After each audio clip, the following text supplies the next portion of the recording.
Barchaga assalomu alaykum hurmatli treyderlar. Sizlarni navbatdagi videoroligimda ko'rib turganimdan bag'oyatda xursandman. Bugungi videoroligimizda o'tgan gal zonalar bo'yicha ishlash to'g'risida, ya'ni savdo qilish to'g'risida tayyorlangan video darsligimizni davomi deb desak ham bo'ladi. Nega davomi? Sababi o'tgan gal ko'pchilik to'liq tushunchaga ega bo'lmagan ekan. Yanada osonroq va yanada tushunarli bo'lish uchun aynan ushbu videoni ikkinchi qismi deb olsak ham bo'ladi. Agar ko'rmagan bo'lsangiz, ushbu videoni tavsiya beraman va ikkinchi hozirgi siz ko'rayotgan videoni ko'rsangiz, to'liq hammasini tushunib olasiz va savdoga kirish va savdodan chiqish juda ham sodda va oson ekanligini aniq tushunib olasiz. Demak, grafikka o'tib olamiz. Grafikdan ma'lumotlarni berishdan boshlayman. Demak, video darsligimizni birinchi o'rinda har galgidek nazariy qismdan boshlaymiz va grafikda qanchalik ushbu holat ishlagan yoki ishlamaganligini ko'rib chiqadigan bo'lsak, hammaga juda ham oson va qulay tarzda tushuncha bo'ladi. Demak, tasavvur qilamiz, ushbu holatda bizda zona mavjud. Zonada qanday savdo qilar edik? Zonani buzib chiqqandan so'ng yangi ochilgan svichamiz o'zidan oldingi svichaning maksimum yoki minimumini buzgandan so'ng savdoga kirishga harakat qilardik. Savdodan chiqib ketish esa keyingi zonagacha ushlash mumkin bo'lar edi. Demak, soddaroq tushuntirganda qanday?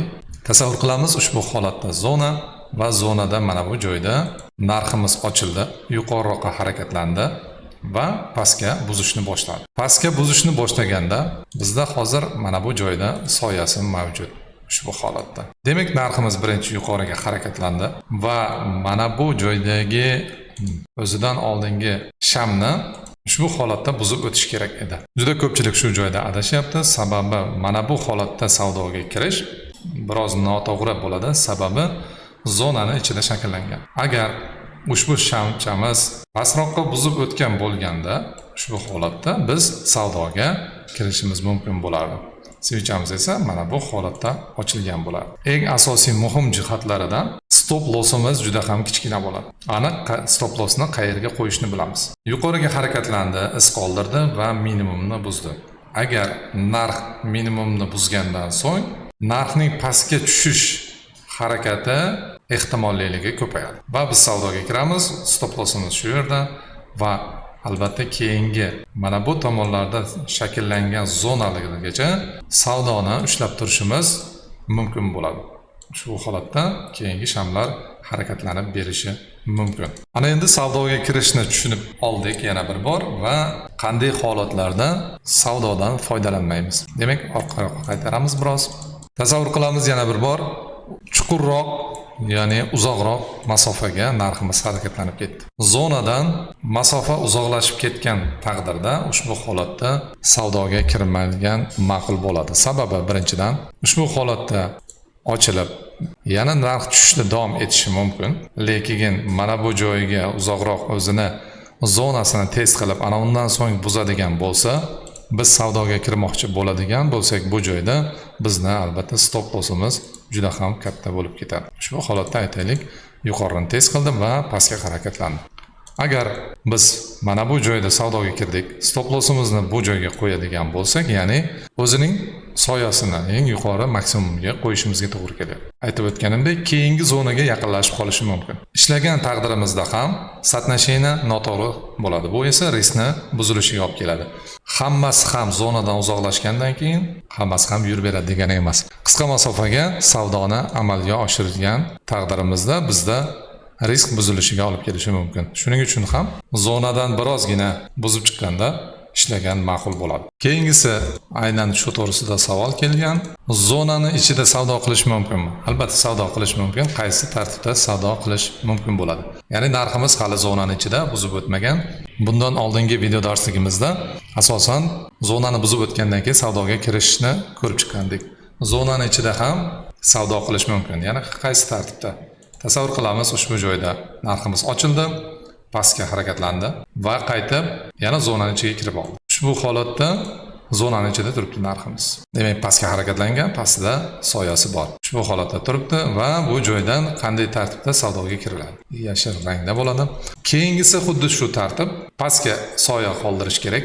Soya qoldirganda o'zidan oldingi maksimumni buzib yoki minimumni buzadigan bo'lsa savdoga kirilmaydi. Ya'ni aynan mana shu svechaning o'zidan maksimum minimumni olgan holda savdoga kiriladi. Bu nima degani?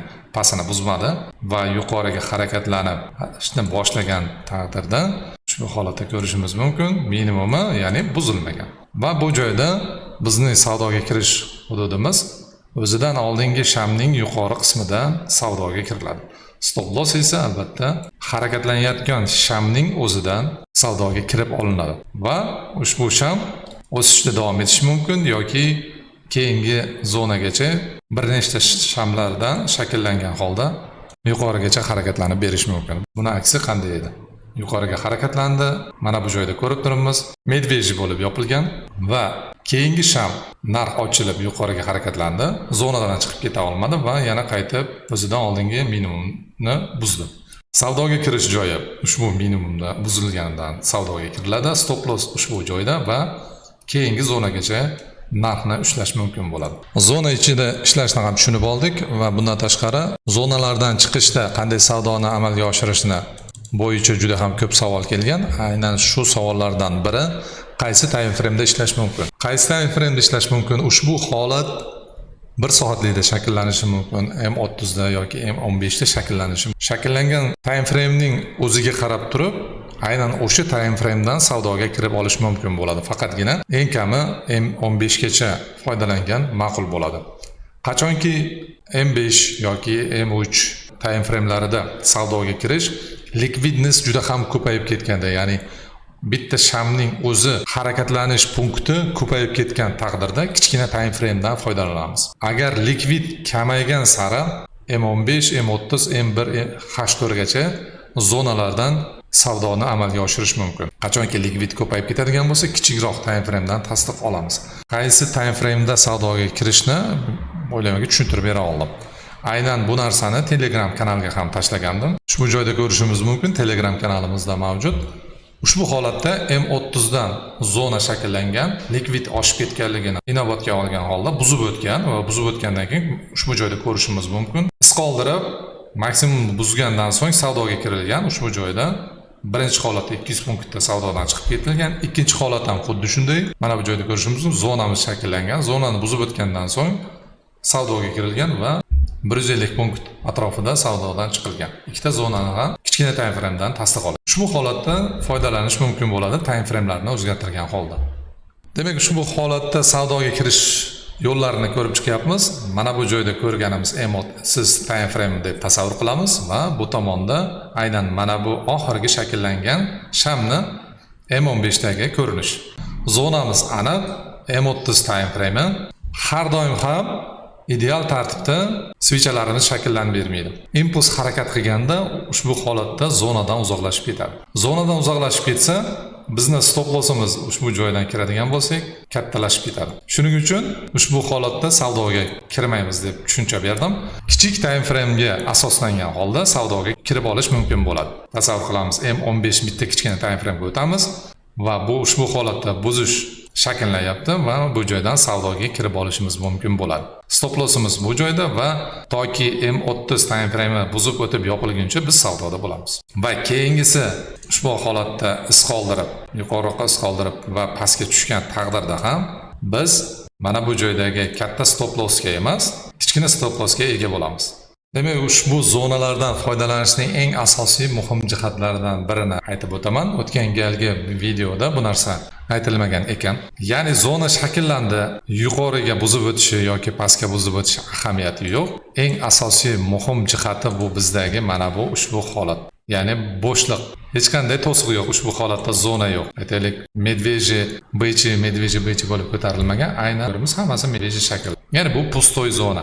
Aynan mana shu zonaga buzib o'tgandan so'ng narxni yurib berish ehtimoli ko'payadi. Shuning uchun aynan shunaqa zonalarda shakllanadigan bo'lsa, bu bizga savdoda ko'proq masofani, ya'ni ko'proq daromadni olish imkoniyatini beradi. Tasavvur qiling, ushbu holatda hech narsa yo'q va mana bu joyda bizda yana bir qizil svechamiz mavjud. Ushbu holatdagi qizil svechamiz bo'lsa, albatta bu nima bo'ladi? Bu bizda ma'lum bir qarshilik hududi bo'ladi. Tasavvur qilamiz, mana bu joyda buzib o'tdi va biz savdoga kirmoqchi bo'lsak, keyingi switch shunchaki shu joyga keladi va mana bu joydagi zonani ta'siri yoki qarshilik hududi ta'siri borligi uchun yana qayta narx yuqoriga harakatlanishi mumkin. Ushbu holat. Ya'ni zonadan buzib o'tadi, lekin ushbu joydagi narxni qarshiligi borligi uchun yuqoriga harakatlanishga sabab bo'lishi mumkin. Aynan shuning uchun bizda pustoy zona, ya'ni bo'sh zona bo'lgani ma'qul. Ushbu hech qanday qarshilik bo'lmaydi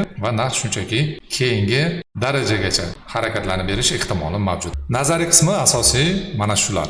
Ya'ni grafikda ham xuddi shu narsani qisqacha ko'rsatib beraman. O'tgan gal to'liqroq ko'rsatib berganman. Ushbu o'tgan galgi videoni yuqori o'ng burchakka joylab ketaman, ko'rishingiz mumkin va qo'shimcha ma'lumot olib olishingiz mumkin bo'ladi. Demak, grafikka o'tib oldik. Grafikdan bir nechta misollar keltiraman. Mana bu joyda biz ko'rib turibmiz, bizda zonamiz shakllangan. Narx ya'ni juda ko'p marta to'xtalgan va pastga buzib o'tgan. E'tibor beradigan bo'lsak, ushbu joyda zonadan juda ham uzoqlashib ketgan. Qanday tartibda savdoga kirib olardik? Aytib o'tgandek, bitta kichkina time frame ga kirib olamiz. Mana bu joyda turibdi va zonadan buzib chiqqan. Bitta kichkina time frame OM15 buzib o'tgandan so'ng, ya'ni yuqoriga is qoldirib aynan zonani test qilib va pastga buzib o'tishda davom etgan. Savdoga kirib olish hududi ushbu joyda bo'ladi. Stop loss o'zining maksimumda bo'ladi va keyingi zonagacha harakatini kuzatishimiz mumkin bo'ladi. Mana bu joydagi zonalar bo'lishi mumkin yo ushbu zona, mana bu zonalar, bu joydagi zonalargacha narx harakatlanib bergan. Bu albatta kichkina time frame dan qanday qilib foydalanishni ko'rib olish mumkin. Keyingi misolni ham tushuntiraman. Katta time frame ga yana M30 ga ko'rib olamiz. Aynan M30 yoki H1 time framelardan foydalanish ko'proq foyda beradi. Narx yuqoridan pastga harakatlangan, ushbu joyda ko'rib turibmiz. Aynan mana shu narsani sizlarga aytib o'tmoqman va bu narsa ham eslatma.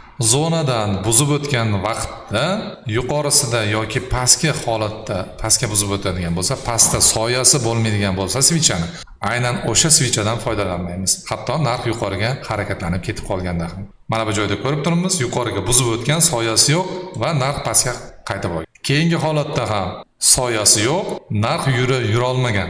Bu degani yana narx yuqoriga yoki pastga harakatlanishi davom etishi ehtimolliligi kamayib ketadi. Shuning uchun ushbu holatdagi switchadan foydalanmang. Keyingi holatda ham mana bu joyda buzib o'tgan keyingi switcha va unda ham deyarli soyasi yo'q. Mana bu joydagi qisqa qarshilik hududidan buzib o'tgandan so'ng narx harakatlanishda ishonchli tarzda harakatlangan. Ushbu switcha buzib o'tgan mana bu zonani va pastga soya qoldirib yuqoriga buzib o'tgandan keyin savdoga kirish mumkin edi. Stop loss mana bu joyda juda ham kichkina va narxning harakatlanishini kuzatishimiz mumkin. Bu ham sizlarga yana bitta misol. Mana bu joyda ham ko'rishimiz mumkin, ya'ni bo'sh zona bizda mavjud. Zonamiz shakllangan ushbu joyda va buzib o'tgan. Buzib o'tgandan so'ng birinchi pastga soya qoldirmasdan yaqinroq qilib ko'rsatishga harakat qilaman. Yaqin qilib ko'rsatadigan bo'lsam, pastga soya qoldirmaganda birdaniga yuqoriga harakat. Va bu holatda biz foydalanamiz. Albatta, nega pastga soya qo'yish kerak degan narsa bizda bu stop loss qayerga qo'yishimizni bilishimiz uchun, boshqa holatda emas. Demak, keyingisi esa pastga soya qoldirgan va mana bu switchamizni yuqorisiga buzib o'tgandan so'ng savdoga kirib olish mumkin edi. Stop loss ushbu joyda va narxni yuqoriga harakatlanishini ko'rishimiz mumkin. Aynan bizga kerak bo'ladigan holat mana bu holat. Ya'ni pustoy zona, ya'ni bo'sh zona bo'ladigan bo'lsa, narxni yuqoriga harakatlanish berish ehtimolligi ko'payadi. Demak, 3 ta holatda misol keltirib berdim. Mana bu joyda kichik time frame dan qo'shilib olish, ya'ni zonadan uzoqlashib ketmasligi uchun mana bu joyda asosiy jihatlardan biri zonani buzib o'tgandan so'ng, mana bu joyda zona bor aytaylik, buzib o'tdi, sham, ya'ni yuqorisida soyasi bo'lmaydigan bo'lsa, biz bundan foydalanmaymiz deb aytib o'tdim. Keyingisi esa mana bu joyda pustoy zonada qanday foydalanish, ya'ni bo'sh zonada. 3 ta asosiy muhim jihatlaridan birini ko'rsatib o'tdim. O'tgan galgi video darsligimizga qo'shimcha keyingi galda, ya'ni pinbar shaklda zonadan buzib o'tishi yoki buzib o'tgandan so'ng tasdiq olish qo'shimcha pinbar shaklda qanday tartibda savdoga kirish va undan savdodan chiqib ketishni tushuntirib o'taman. Bugungi darsimiz shulardan iborat. Keyingi darslikda ko'rishguncha Barchaga omad, xayr.